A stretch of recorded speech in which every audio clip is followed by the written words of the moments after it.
KVS Session Ending Exam Sample Paper Part 2 Class 8 Mathematics. So let's start to learn something new. EduTerra Mission of Success. So section B, question number 26. Plot the following points on graph sheet and verify if they lie on a line A 4,0, B 4,2, C 4,6. So students, here you can see point A has 1 0. If any coordinate has 1 0, it means the point will lie on the axis, maybe x, otherwise on y.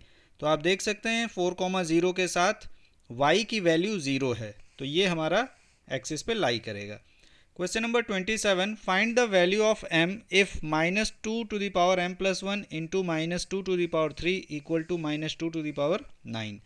So here bases are equal, base same है, तो हम laws of exponent लगाएंगे. तो देखिए m plus 1 plus 3, जब base same होते हैं तो हम लोग क्या करते हैं, पावर को ऐड कर लेते हैं, इक्वल टू हो जाएगा 9. तो इसको सॉल्व कर लीजिए. m plus 4 equal to 9. So m equal to 9 minus 4, it means equal to 5. थोड़ा सा हम लोग जल्दी जल्दी करेंगे यहाँ पर, क्योंकि टोटल सोल्यूशन करने में हमारा वीडियो लंबा हो सकता है, और ये सैम्पल पेपर है तो इसमें आपको थोड़ी से गेस की ज़रूरत है, केवल क्लू दिया जाएगा. Find the value of 6 to the power 0 into 5 की power 0 into 7 to the power 0 plus 1 to the power -4. देखिए किसी की पावर 0 हो तो वो सब मिलकर 1 हो जाते हैं. सो 1 इंटू 1 इंटू 1, ये आपका 1 हो गया, प्लस 1 की पावर -4 है तो इसकी भी वैल्यू 1 आएगी. आप आंसर हो गया 2. Question number 28. Find the height of a cylinder whose volume is 1.54 centimetre cube and the diameter of the base is 140 centimeter. So we know that to find the volume, pi r square is the formula. So here radius r equal to 140 divided by 2. तो diameter given था, 2 से divide कर दिया तो हमारा radius आ गया 70 centimetre. अब आप क्या करेंगे, फॉर्मूले में सारी वैल्यू पुट करेंगे और सॉल्व करके h की वैल्यू फाइंड आउट कर लेंगे. मैं फॉर्मूला बता देता हूँ. Volume equal to pi r square h.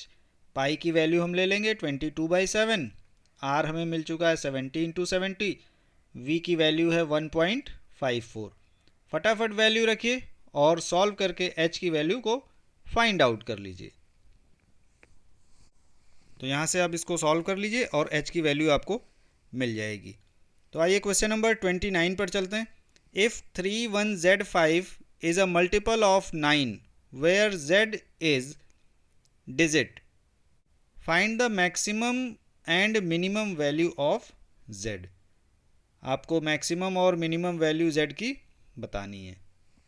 हमें मालूम है कि अगर किसी भी नंबर के सारे डिजिट का सम 9 या फिर 9 का मल्टीपल आ जाए तो वो नंबर हमारा 9 से डिविजिबल हो जाता है. तो इसलिए आप क्या करेंगे, z की जगह पर चेक करेंगे क्या रखने पर 9 या 9 का मल्टीपल आ जाता है.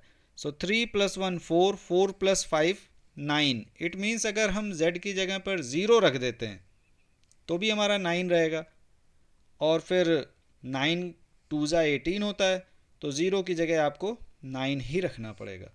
सो answer of z equal to 0, otherwise 9. तो मैक्सिमम वैल्यू हो गई 9, मिनिमम वैल्यू हो गई 0. Now question number 30. 2 persons could fit new window in a house in 3 days. One of the person fell ill before the work started. How long would the job take now? यानी दो लोग नई window को किसी घर में 3 दिनों में फिट कर देते थे. अब एक पर्सन जो था, एक वर्कर क्या हो गया, बीमार हो गया काम शुरू होने से पहले. तो अब कितने दिन लगेंगे? तो आप देख सकते हैं it is given in inverse proportion, यानी कि जब 2 आदमी थे तो 3 दिन लग रहे थे, अब एक आदमी बचा हुआ है, एक क्योंकि बीमार हो गया, so it will take 3 to ज़ा 6।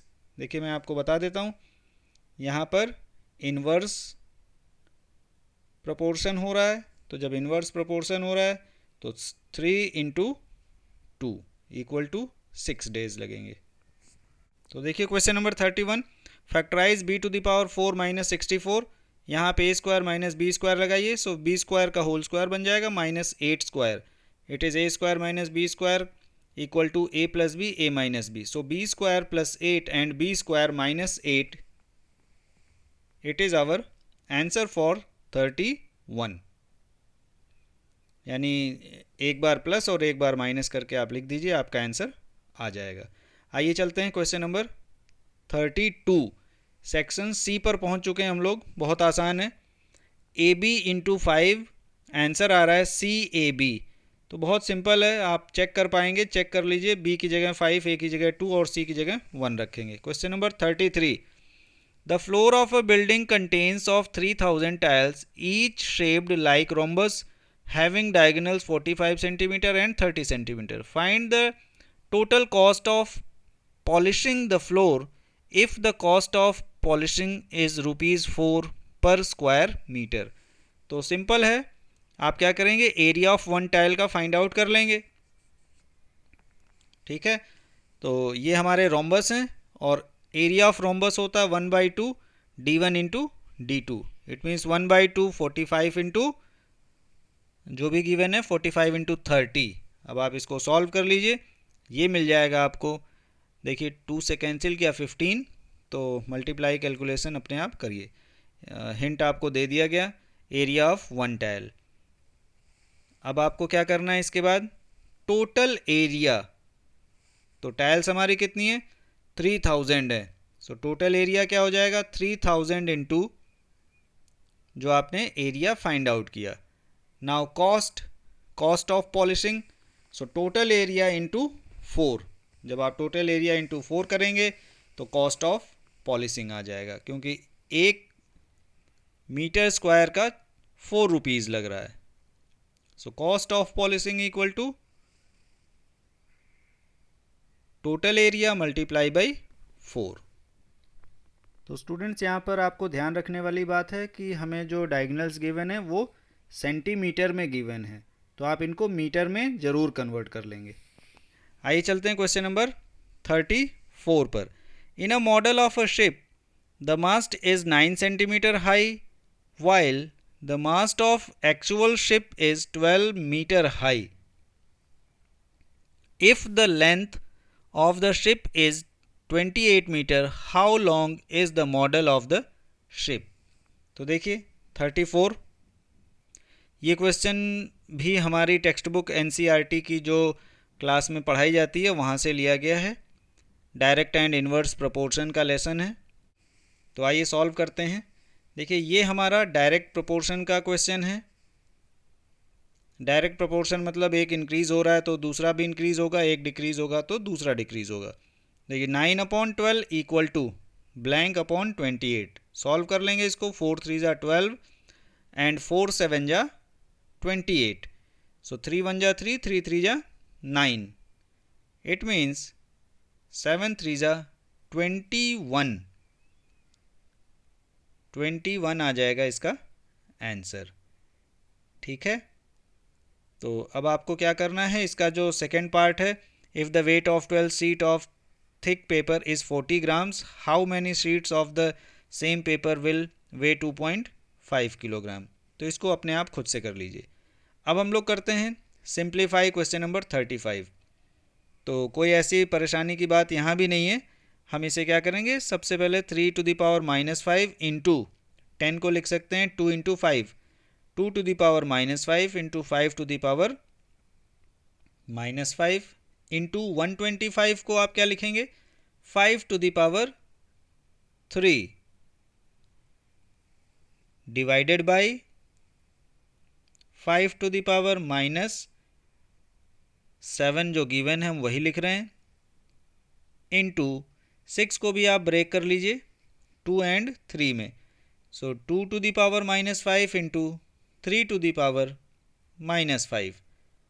अब सेम यानी कॉमन इक्वल बेस जिसको हैं उसकी पावर को आप सब्ट्रैक्ट कर लीजिए या ऐड कर लीजिए या फिर कैंसिल कर लीजिए और इसे सॉल्व कर लीजिए। देखिए 2⁻⁻5 कैंसिल हो गया तो हमारे पास क्या आ जाएगा, 3⁻⁻5 भी कैंसिल हो जाएगा।